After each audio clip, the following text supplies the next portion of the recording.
Topeng aku. Saya cinta Anda, pelanggan. Itulah suara indah seorang wanita yang belum pernah kukenal sama sekali saat aku menekan 114 untuk menanyakan informasi nomor telepon. Aku yang harus mendengar kalimat meresahkan seperti itu dari wanita asing saja merasa kikuk. Apalagi dia yang harus puluhan kali mengatakan saya cinta Anda dalam sehari. Apakah urat malunya sudah putus?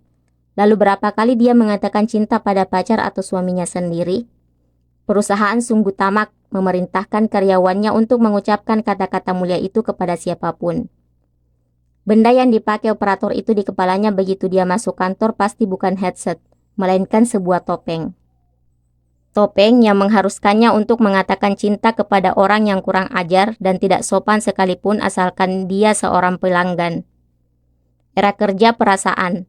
Orang-orang yang harus menghadapi pelanggannya secara langsung, seperti SPG atau pramugari, harus selalu tersenyum manis dan berbicara dengan ramah, tak peduli kondisi perasaan pribadinya.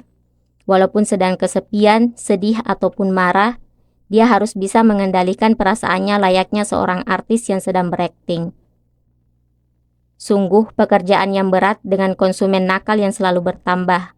Tidak hanya badan, tetapi perasaan juga gak ikut bekerja. Selain operator telepon yang harus selalu menggunakan kata-kata sangat sopan dengan suara ramah, sekitar 40% dari seluruh karyawan adalah buruh perasaan. Sebenarnya, hampir semua pekerjaan mengandung kerja perasaan, meskipun kisarannya berbeda-beda. Bersosialisasi mungkin sama dengan membawa-bawa beberapa topeng dan menjelma menjadi pekerja perasaan sesuai dengan topeng yang dipakai di tiap situasi. Saat kecil, kita hanya perlu setia pada diri sendiri. Kewajiban anak muda adalah mencari jati diri dan berfokus pada kemampuannya. Namun, seiring meluasnya dunia yang ditemui, peran pun bertambah. Bila hanya fokus pada diri sendiri, kita akan dituding egois. Menjadi dewasa adalah pertambahan nama. Kita harus menjadi artis yang pandai berakting sesuai situasi dan kondisi. Baik sebagai anak atau menantu, istri atau suami, ayah atau ibu di rumah, maupun sebagai karyawan yang andal di luar atau saat bertemu teman atau pacar yang membuat nyaman. Dunia adalah masquerade atau samaran sesuatu yang tidak kelihatan nyata, panggung sandiwara, besar sehingga sulit untuk mengetahui wajah asli seseorang. Masalahnya, semakin banyak peran yang harus dijalani seperti ini, maka akan semakin rumit menentukan siapa diri kita yang sebenarnya. Bila terlalu terbiasa dengan topeng yang dipakai, bisa jadi kita justru mengira topeng itulah diri kita, sedangkan wajah asli kita adalah topeng yang lain. Semua orang menjadi pribadi dengan multi karakter. Dulu, hal seperti ini ditangani sebagai gangguan kejiwaan, tetapi sekarang dianggap sebagai sebuah kapasitas untuk terampil menjalani kehidupan sosial. Ada pula argumen yang mengatakan bahwa kehidupan sehari-hari kita hanyalah permainan citra diri di depan orang lain. Goffman, seorang sosiolog, mengatakan bahwa kehidupan masa kini adalah sebuah sandiwara. Dalam kehidupan sehari-hari, kita tidak menghadapi orang lain tanpa pemikiran apapun, tetapi justru dengan pertimbangan yang sangat strategis untuk menjaga citra diri.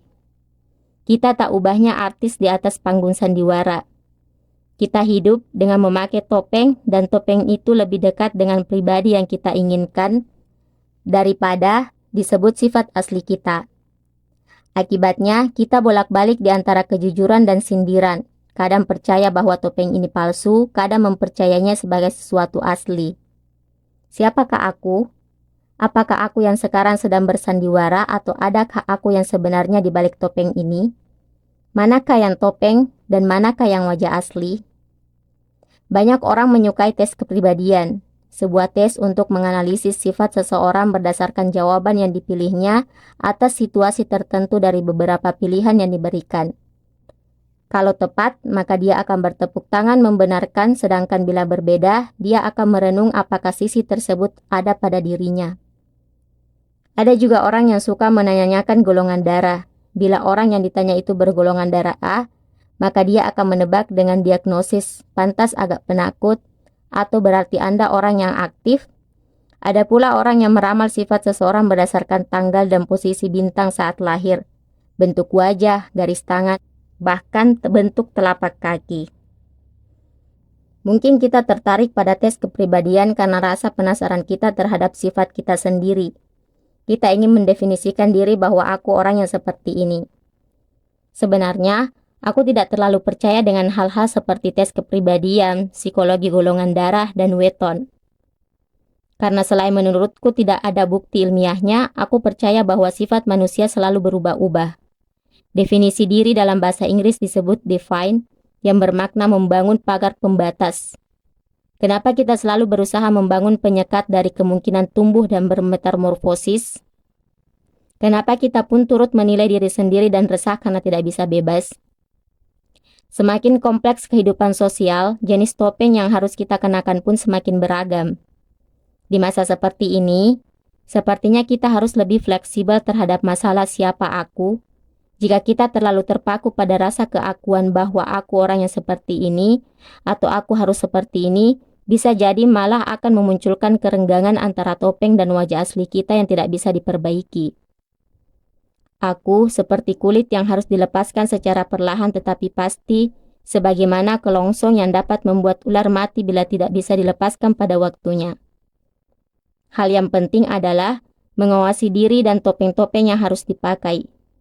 Diperlukan seorang aku yang objektif, yang dapat mengamati dengan tenang topeng dan wajah asli kita yang berubah seiring perkembangan menjadi dewasa. Dengan begitu, kita tidak akan tersesat dalam pacuan pergantian topeng yang membingungkan ini.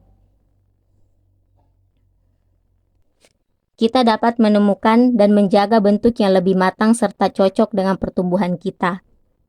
Pagi ini, sembari memilih baju dan membayangkan orang-orang yang akan kita temui hari ini, coba tanyakan pada diri sendiri apakah aku wayang dalam drama yang kacau ini atau aku pemainnya.